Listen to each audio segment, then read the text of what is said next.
죄에 대하여 죽은 우리가. 로마서 6장은 5장에서 설명한 말씀을 계속하면서 시작하고 있다.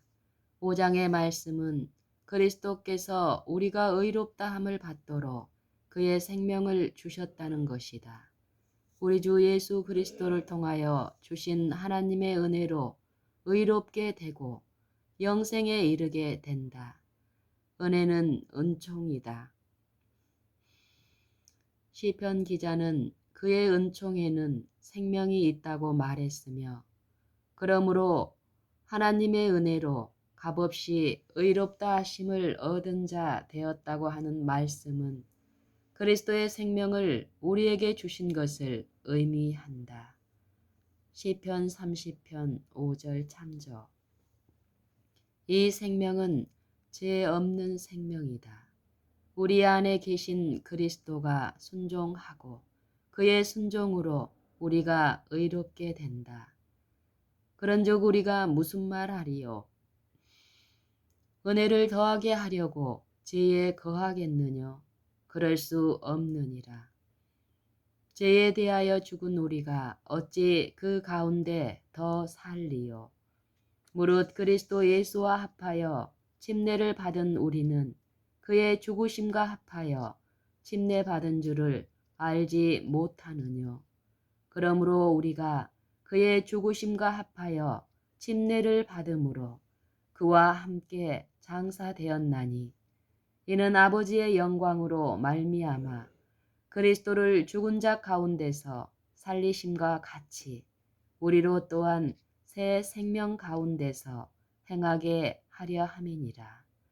만일 우리가 그의 죽으심을 본받아 연합한 자가 되었으면 또한 그의 부활을 본받아 연합한 자가 되리라. 1절로 5절. 이제 6장에서는 우리가 그리스도와 어떻게 연합되며 그 연합으로 우리가 어떠한 사람이 된다는 것을 보여주고 있다.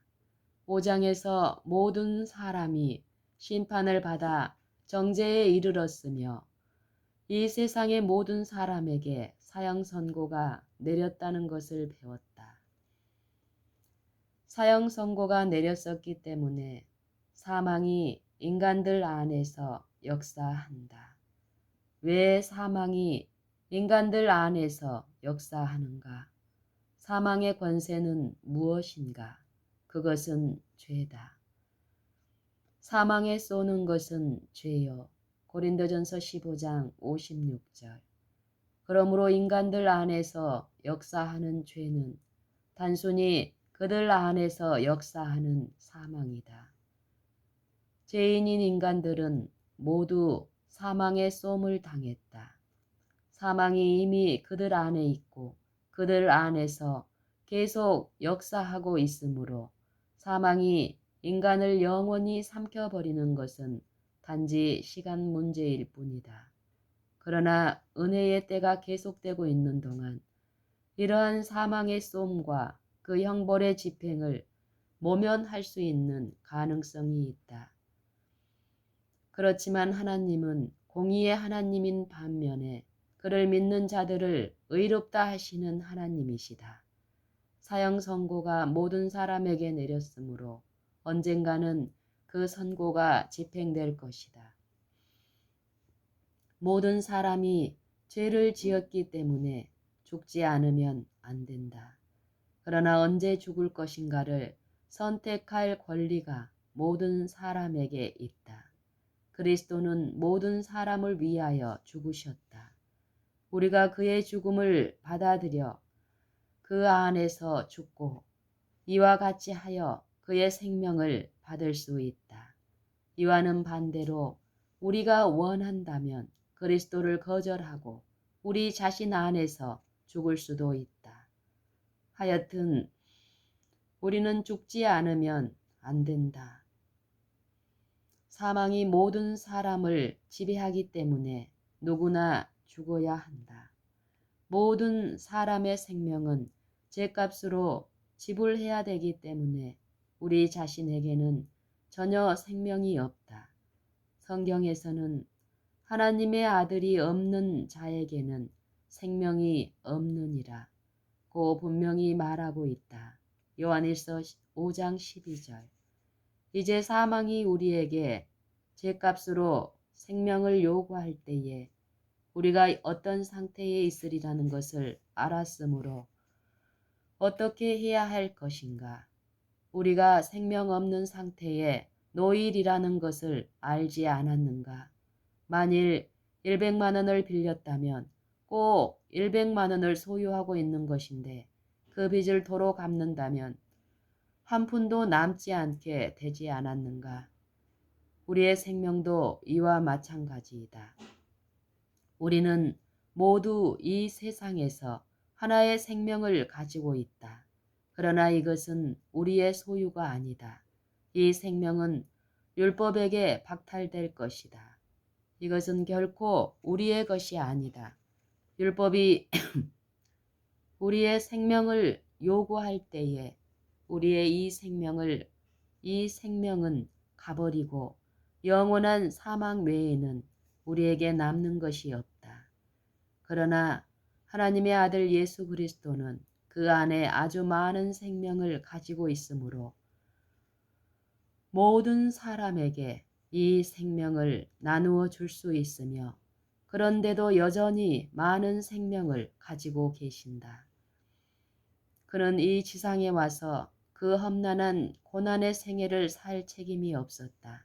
그는 하늘에서 영광을 받았으며 모든 천사들의 찬양을 받았으며 부와 권세를 가졌었지만 그 모든 것을 버리고 그의 영광과 권세마저 떠나서 가난한 인간으로 세상에 왔으며 스스로 종의 모습을 입고 모든 점에서 그가 구원하러 온 자들과 꼭 같이 되셨다.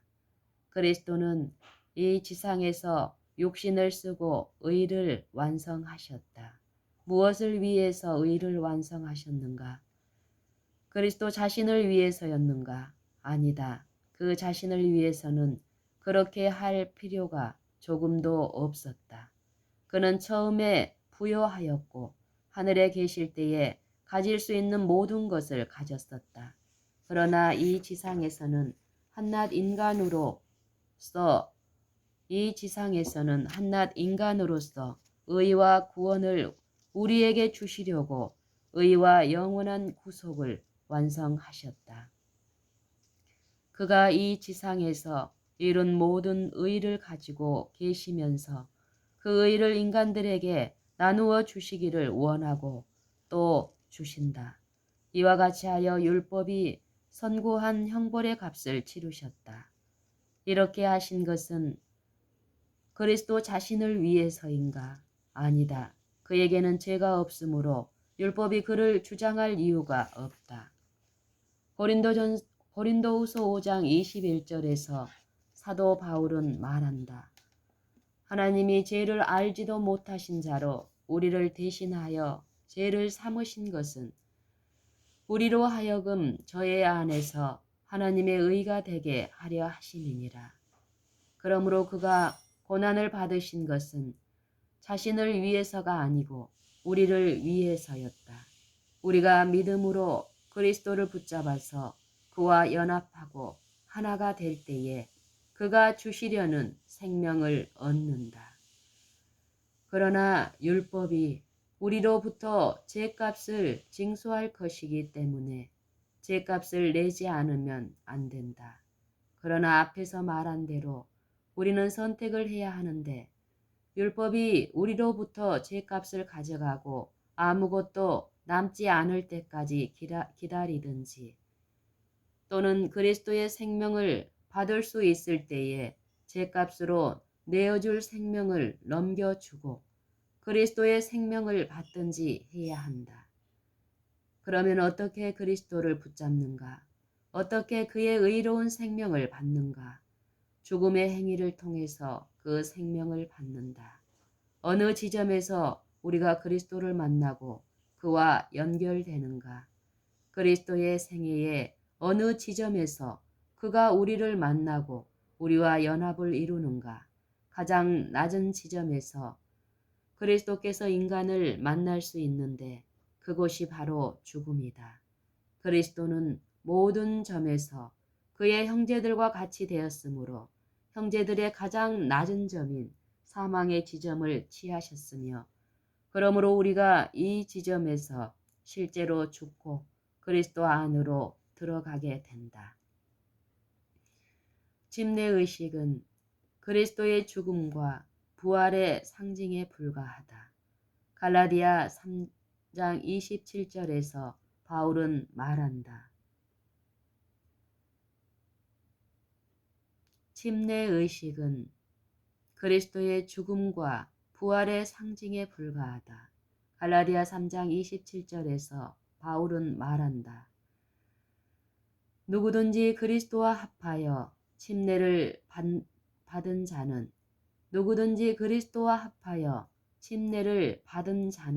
그리스도로 옷 입었느니라. 로마서 6장 3절에서도 같은 말을 한다. 무릇 그리스도 예수와 합하여 침례를 받은 우리는 그의 죽으심과 합하여 침례 받은 줄을 알지 못하느뇨. 그러나 만일 우리가 그리스도와 함께 죽었다면 그리스도께서 살아계시기 때문에 다시 살아야 한다. 여기에 사도행전 2장 24절에 베드로의 말씀을 적용시키지 않을 수 없다. 하나님께서 사망의 고통을 풀어 살리셨으니 이는 그가 사망에게 매여 있을 수 없음이니라. 사망이 그리스도를 붙들어 두는 일은 전혀 불가능한 일이다. 그러므로 우리가 그리스도와 함께 죽고 죽을 때에 그리스도와 연합한다면 또한 그와 함께 다시 살게 될 것이다. 성경에서 말하는 가장 핵심적인 사상은 그리스도와 함께 죽고 부활하는 것이다. 만일 우리가 그와 함께 죽는다면 그와 함께 다시 살 것이다. 우리는 그와 함께 죽는다. 언제 죽는가? 바로 지금이다. 우리의 생명이 죗값으로 지불되는 것을 인정하고 이 생명에 대한 모든 권리와 이와 관련된 것을 모두 포기할 때에 바로 그 순간 우리는 그리스도와 함께 죽는다. 그러면 우리의 생명을 포기한다는 말은 무엇을 의미하는가? 생명은 인간이 가지고 있는 모든 것을 의미한다. 이 세상에 태어나면서 가지는 생명에 무엇이 관련되어 있는가? 죄가 관련되어 있다. 죄는 육신의 정욕과 안목의 정욕과 이생의 자랑이다. 시기와 악한 생각과 악한 말, 이 모든 것은 육적인 생명을 구성하고 있다. 이 육의 생명을 가지고 있는 사람은 모두 이러한 것들을 가지고 있으며 그들의 생애를 구성하고 있다. 이러한 죄의 요소들이 세상의 모든 사람의 생명에 들어있다. 우리가 이러한 죄악들을 가지고 있다는 것을 깨닫는 지점에 이르러서 그것들을 버리고 죄값을 지불할 때에 그리스도와 함께 죽고 그 대신에 그의 죄 없는 생명을 받을 수 있게 된다.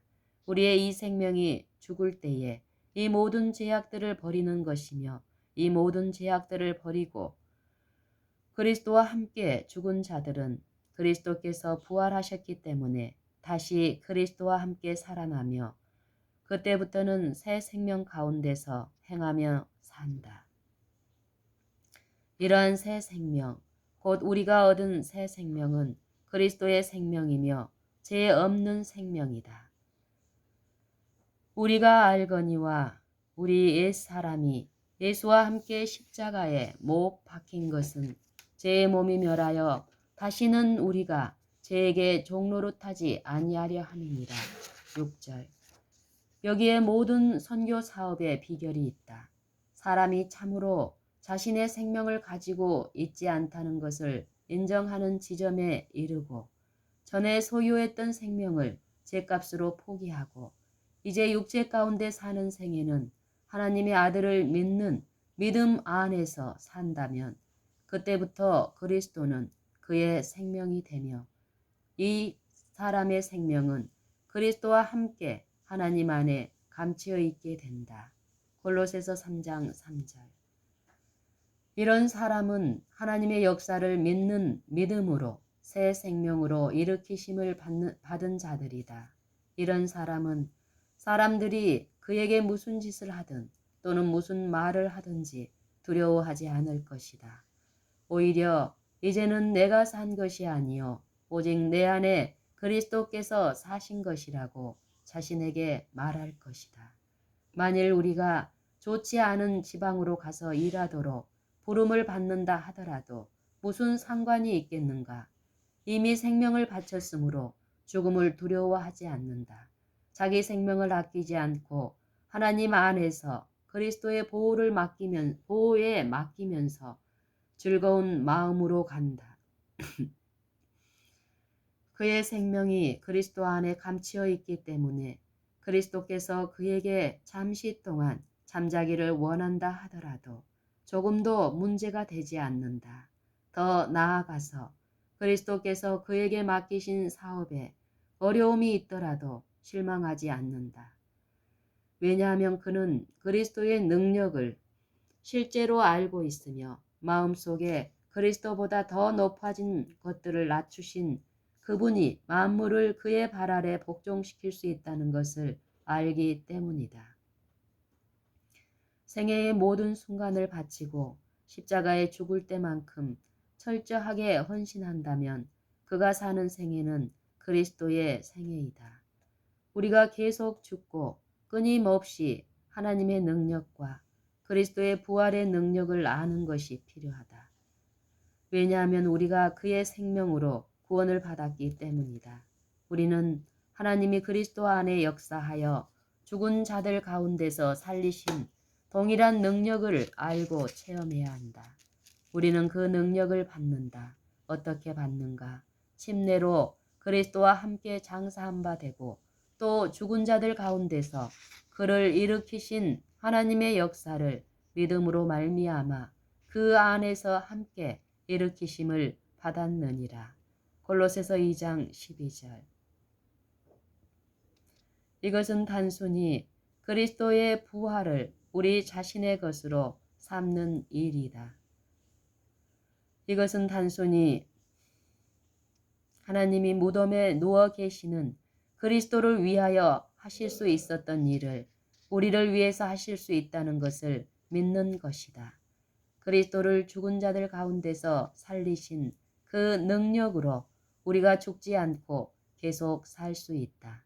만일 우리가 그리스도의 생명을 가지고 있다면 이 생명이 우리 안에서 역사하고 있으며 그리스도께서 갈릴리와 유대에 계실 때에 생명으로 역사했던 모든 일이 우리에게 이루어진다. 우리의 생명은 우리 자신의 것이 아니라는 생각은 얼마나 고귀한 사상인가. 우리는 그리스도의 생명 밖에는 가지고 있지 않다. 이 사상은 우리가 죽음에 처할 때라도 승리를 하게 만든다. 왜 그러는가? 사망의 쏘는 것이 없어졌기 때문이다. 이것을 알고 허스나 제롬 같은 많은 순교자들이 화영주로 가면서도 승리와 환희의 노래를 부를 수 있었다. 몸은 죽여도 영혼은 능히 죽이지 못하는 자들을 두려워하지 말고 오직 몸과 영혼을 능히 지옥에 멸하시는 자를 두려워하라. 마태복음 10장 28절. 우리의 생명이 그리스도와 함께 하나님 안에 감추어 있으므로 악인들의 권세나 심지어는 마귀 자신의 능력을 두려워하지 않는다. 우리 자신을 이미 그리스도에게 바치고 우리의 생명이 그와 함께 감추어 있을 때에 이 생명이 곧 끊어지거나 그렇지 않는 것이 무슨 상관이겠는가. 우리는 그리스도와 동행하고 그는 우리의 생애를 주관하신다. 악인들이나 마귀가 무덤 속에 그리스도를 붙들어 둘 수 없었던 것처럼 이제는 우리의 생명을 손댈 수 없다. 우리가 그 생명의 능력을 체험하고 그의 소유가 되었음을 알기 바란다. 우리가 그 생명을 얻었을 때에 나아가서 기별을 전하면 하나님의 능력이 우리와 함께 할 것이다. 사람들이 우리를 비난할 때에 무슨 상관이 있는가? 우리는 죽고 우리의 생명이 그리스도와 함께 하나님 안에 감추어 있으므로 지금 우리가 사는 생애는 그리스도 안에서 살며 그를 믿는 믿음의 생애이다. 이것이 복음의 능력이며 그리스도인들로 하여금 죽으면서까지도 승리의 계가를 부르게 하는 소망이다. 이것은 부활의 소망이다. 왜냐하면 사람이 누워 잠들도록 부름을 받을 때에 그리스도 안에서 잠들기 때문이다. 그의 생명을 지상에 살던 때와 조금도 다름없이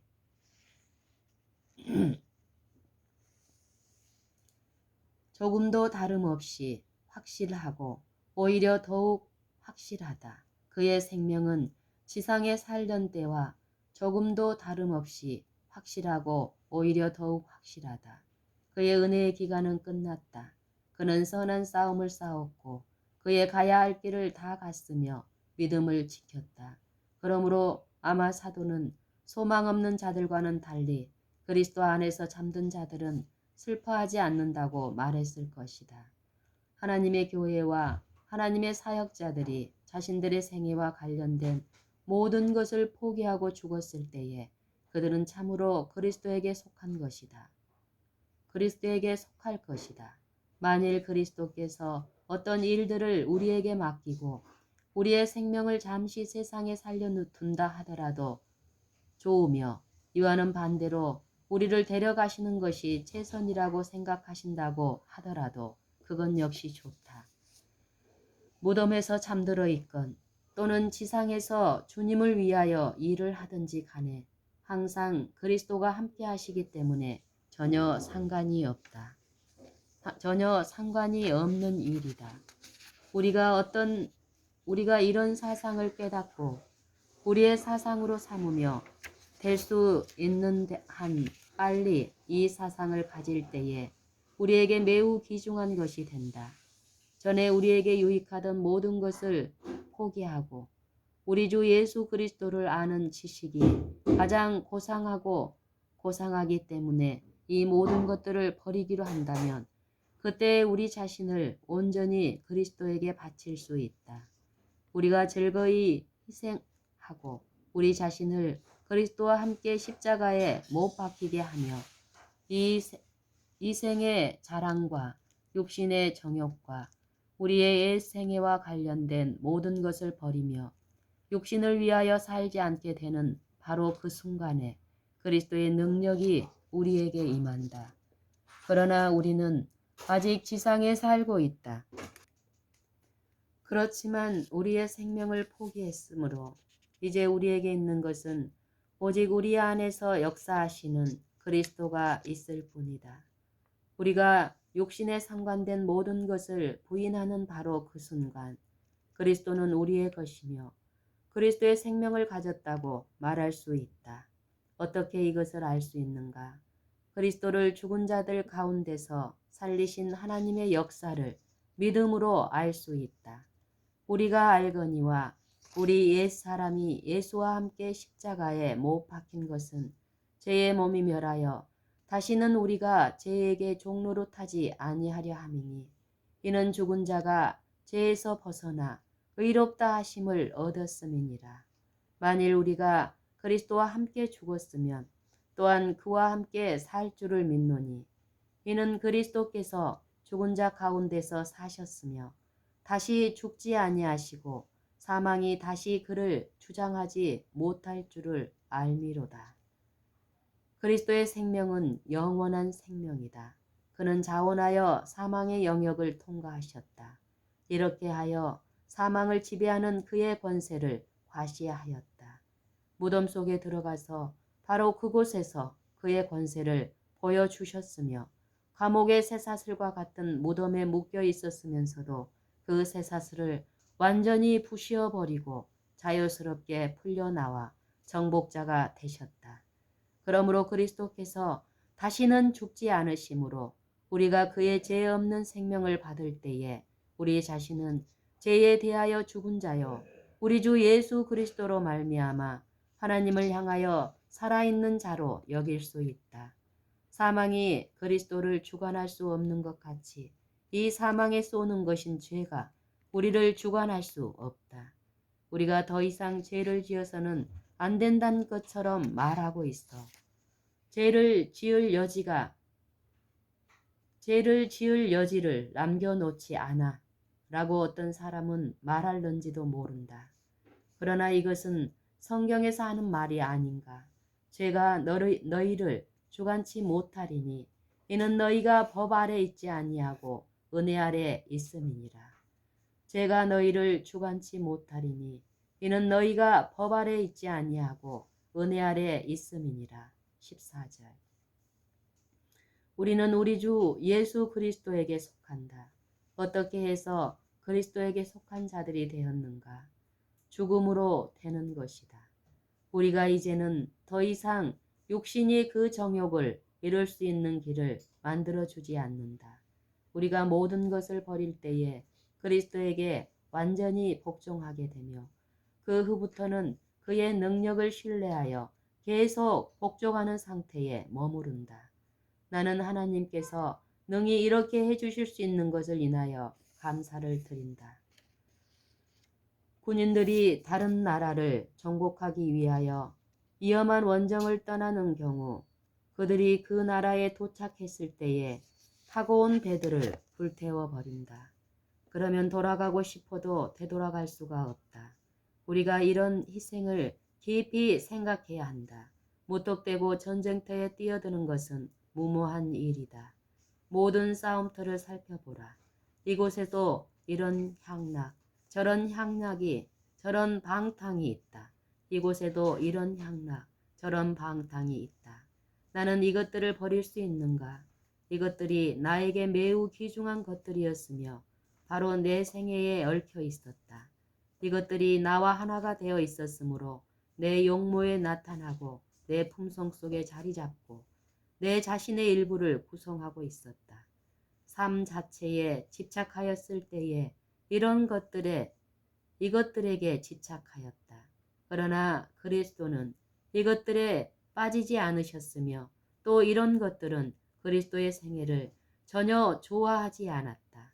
그리스도는 그 앞에 있는 즐거움을 위하여 십자가를 참으셨다. 나는 그 즐거움을 함께 누리기 위하여 그 십자가를 참을 수 있는가? 나는 그리스도의 부요함과 그의 구원의 즐거움에 함께 그의 구원의 즐거움을 함께 누리기 위하여 잠시 제약의 낙을 버릴 수 있는가? 이 질문은 우리 스스로에게 물어보아야 할 것이다. 위를 쳐다보고 그리스도와 현재의 구원의 즐거움을 보라. 정반대의 장면이 전개된다. 거기에는 무한한 능력이 우리 안에서 역사하는 즐거움이 있다. 우리가 현재 누릴 수 있는 그 즐거움을 위하여 기쁜 마음으로 모든 것을 버리고 그리스도의 고난을 같이 받고 그의 죽으심과 부활의 권능에 동참자가 되겠는가? 이것은 영원히 지속될 즐거움이다. 그러므로 우리 뒤에 있는 배와 다리를 불태워 버리라. 지금까지 우리에게 매우 귀중했던 이 모든 것들을 영원히 버릴 수 있는가? 이것은 매우 어려운 일이다. 어떤 사람은 내가 전에 이것들을 버리려고 노력했지만 다시 넘어졌다. 지금도 다시 넘어지지 않는다고 어떻게 장담할 수 있겠는가? 라고 말한다. 오, 그렇지 않다. 이번에도 새로운 결심을 하고 새 출발을 하지 않으면서 더 나아지려고 하고 있다고 말하는 것이다. 그저 옛 생애와 모든 결심을 그대로 유지하려 하고 있다. 단순히 이렇게 말하라. 나는 하나님 안에 능력이 있다는 것을 안다. 말씀으로 세상을 창조하시고 그리스도를 무덤에서 살리신 그 능력의 손에 내 자신을 굴복하면 그 능력이 나를 새 생명 가운데 살도록 계속 붙들어 주실 것이다. 날마다 이렇게 할 때에 우리의 마음은 그의 놀라운 능력에 대하여 하나님에게 감사할 것이다.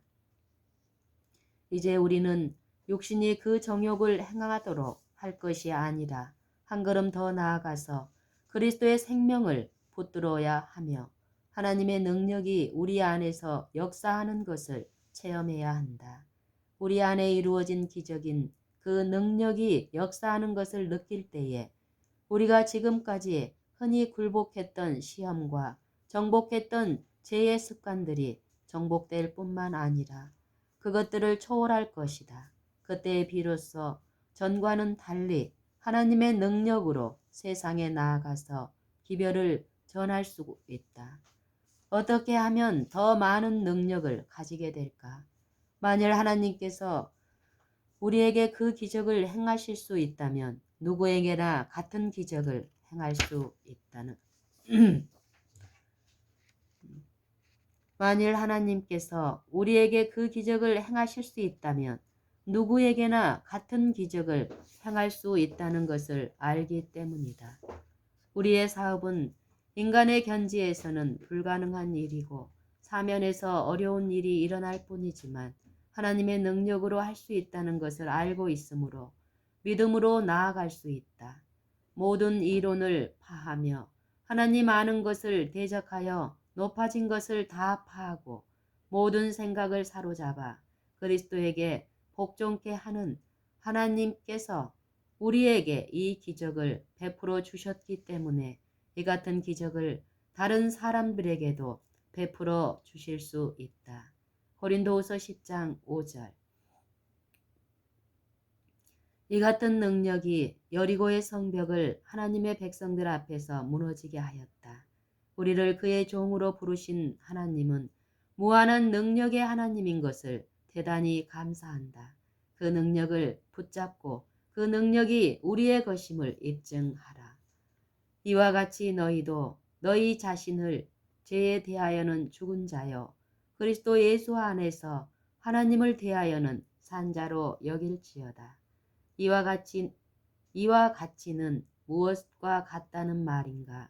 그리스도께서 죽은 자 가운데서 살아나셔서 다시 죽지 아니함 같이 이와 같이 너희 자신을 다시는 죄 짓지 않도록 죄에 대하여 죽은 자로 여기라는 말이다. 이것이 사실인가? 제가 너희를 더 이상 주관치 못한다는 것을 각별히 주목하라. 이것은 성경의 말씀이다. 우리는 이제 법 아래 있지 않고 은혜 아래 있다. 우리는 더 이상 정죄 아래 있지 않고 하나님의 은혜가 우리 위에 머물러 있다. 영광과 은혜의 영이 우리와 함께 있다. 그리스도 안에 능력이 있다. 그 능력은 무엇인가? 주목해보라. 은혜는 은총이다. 하나님의 은혜에는 생명이 있다. 그러므로 그리스도의 은혜의 능력은 무엇인가? 그것은 무궁한 생명력이다. 만일 그리스도께서 죽은 자들 가운데서 살아나신 것을 진정으로 믿으면 우리가 죄에 대하여는 죽었으나 하나님을 향하여 살았으며 죄로부터 해방되었다는 것을 믿을 수 있다.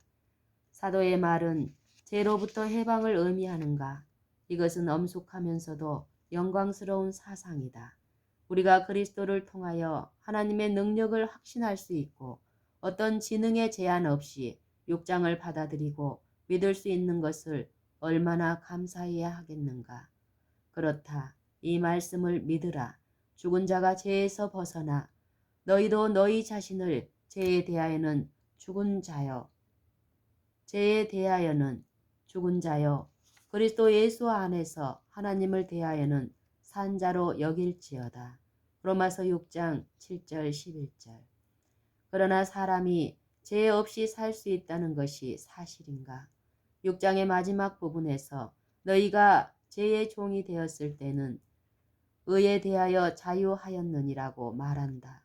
우리 모두는 이 말씀의 의미를 알고 있다. 우리의 과거 생애는 다시 돌이켜보고 싶을 만큼 즐겁지 않다. 과거의 생애에는 선함이 없다. 그러면 왜 우리가 의에 대하여 아무런 관계가 없었는가? 우리가 사단의 종이었기 때문이다. 그러나 이제는 너희가 죄에게서 해방되어 의의 종이 되었느니라. 그리스도는 의의 창시자이시다. 우리가 드리는 봉사는 그의 것이다. 우리는 사단의 종인가 또는 하나님의 종인가? 사단의 종일 때에는 의를 전혀 행하지 않았다. 그러나 이제 우리는 하나님의 종이 되었다. 너희 자신을 죽은 자 가운데서 다시 산 자같이 하나님께 드리며 너희 지체를 의의 병기로 하나님께 드리라.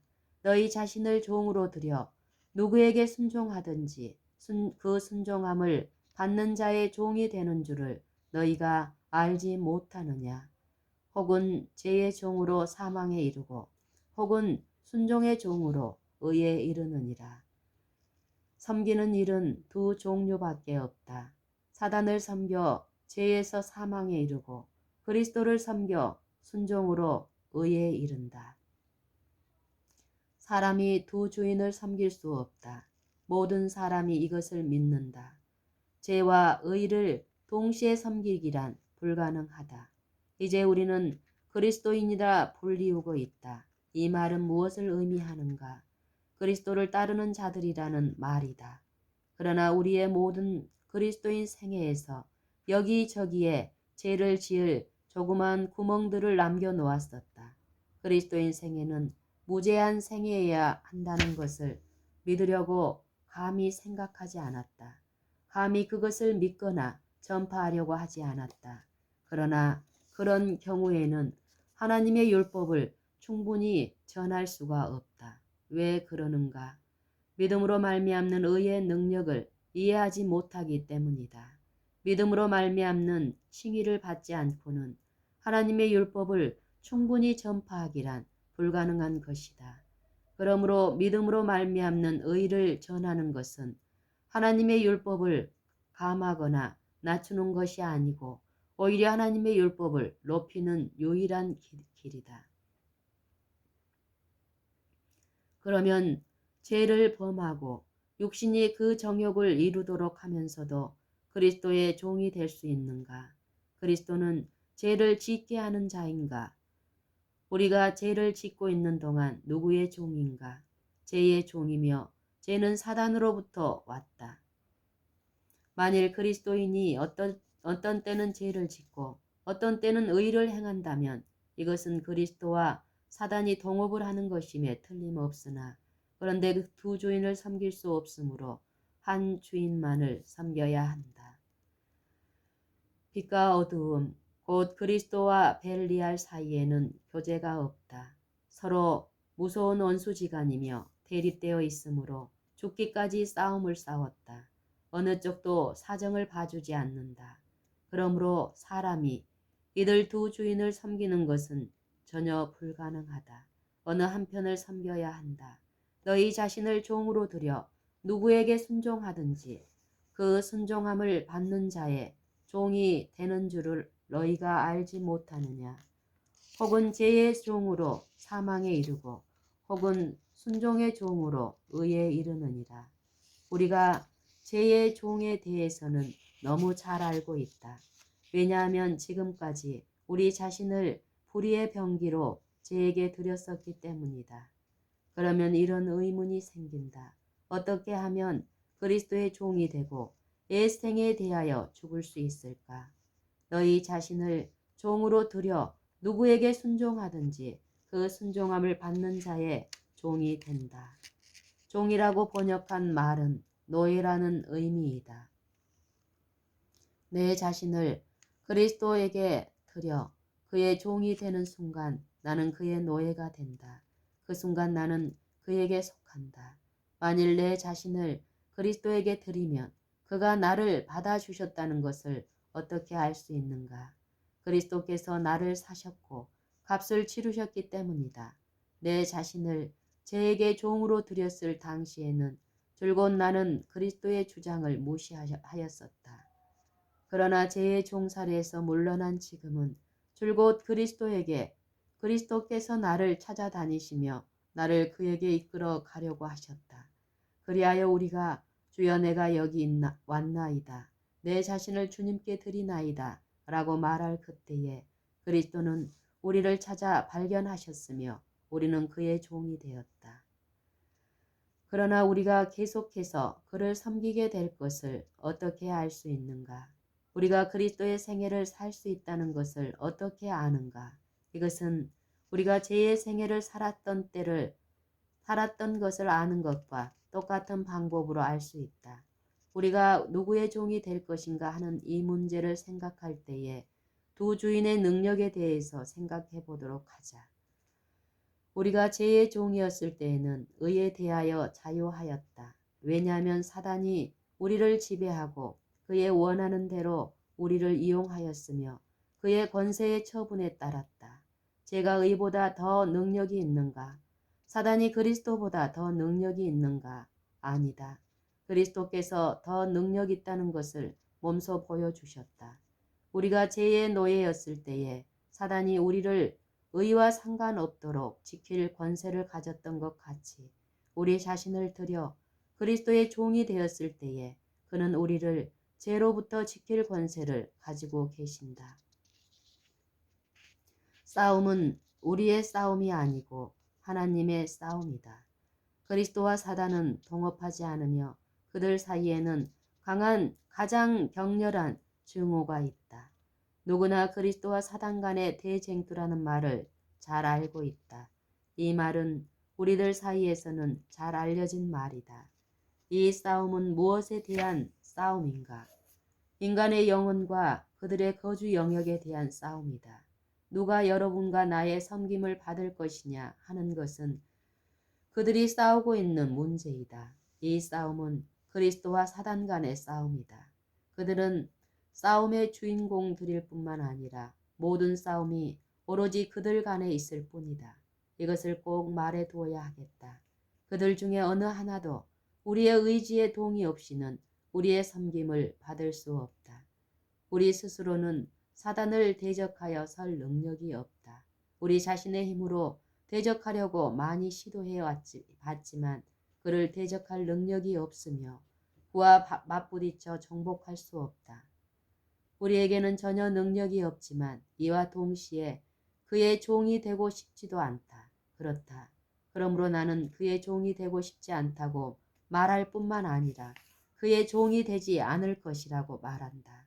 그러므로 사단을 대적하기 위하여 우리의 힘을 쏟는 대신에 우리 자신을 그리스도에게 드리고 시편 기자 다윗과 같이 여호와여 나는 진실로 주의 종이요 주의 여종의 아들 곧 주의 종이라. 주께서 나의 결박을 푸셨나이다. 시편 116편 16절 라고 거듭거듭 되풀이하여 주장한다. 그러면 어떻게 되는가? 내가 사단의 노예였으나 사단의 종이 되겠나이다. 라고 그리스도에게 그러면 어떻게 되는가? 내가 사단의 노예였으나 당신의 종이 되겠나이다. 라고 그리스도에게 말하는 순간 나의 결박을 푸시고 나에 대한 아무런 권리가 없는 사단으로부터 나를 지키는 책임을 지신다. 그러므로 사단이 와서 나를 데리고 가서 다시 그의 종으로 삼으려고 할 때에 그리스도께서 지상에 계실 때에 사단을 만나신 것처럼 그를 만나신다. 그러므로 그저 우리의 마음과 사단에게 나는 그리스도의 것이며 그가 나의 결박을 푸셨다고 말하라.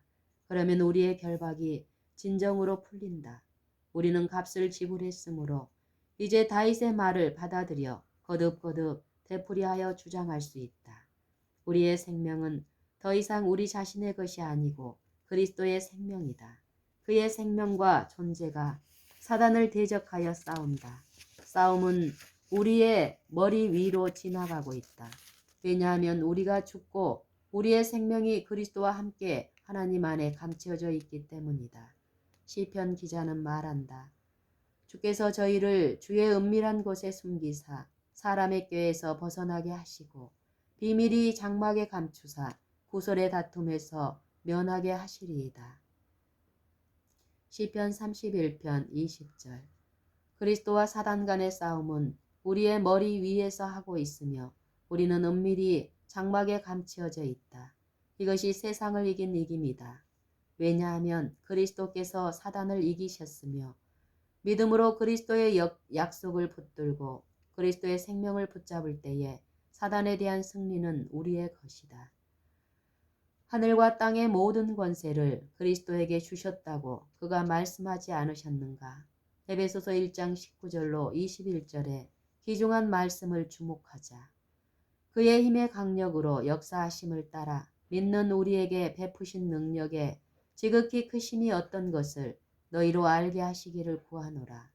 그 능력이 그리스도 안에서 역사하사 죽은 자들 가운데서 다시 살리시고 하늘에서 자기의 오른편에 앉히사 모든 정사와 권세와 능력과 주관하는 자와 이 세상뿐 아니라 오는 세상에 일컫는 모든 이름 위에 뛰어나게 하시고 모든 정사와 권세 위에 뛰어난 그 높은 곳에 그리스도를 앉히신 그 같은 능력이 우리를 위해서 무슨 일을 해 놓으셨는가 함께 일으키사 그리스도 예수 안에서 하늘에 함께 앉히시니.